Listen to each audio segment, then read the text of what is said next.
warrant. Let me read this sentence again. The Monetary Policy Committee decided unanimously to keep the policy repo rate unchanged at 6.5% in this meeting of the MPC, with readiness to act should the situation so warrant.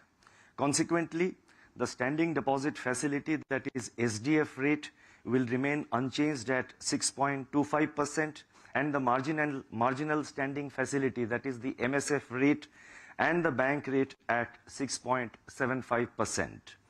The MPC also decided by a majority of 5 out of 6 members to remain focused on withdrawal of accommodation to ensure that inflation progressively aligns with the target while supporting growth. Let me emphasize that the decision to pause on the repo rate is for this meeting only. I would now like to explain the MPC's rationale for these decisions on the policy rate and the stance. While the recent high-frequency indicators suggest some improvement in global economic activity, the outlook is now tempered by additional downside risks from financial stability concerns.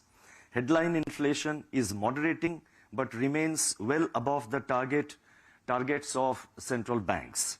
These developments have led to heightened volatility in global financial markets, as reflected in sizable two-way movements in bond yields.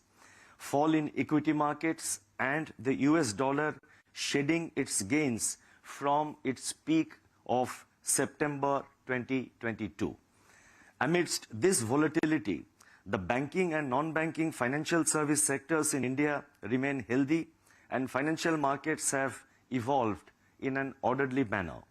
Economic activity remains resilient, and real GDP growth is expected to have been 7% in 22-23. Consumer price inflation, however, has increased since December 2022, driven by price pressures on cereals, milk and fruits.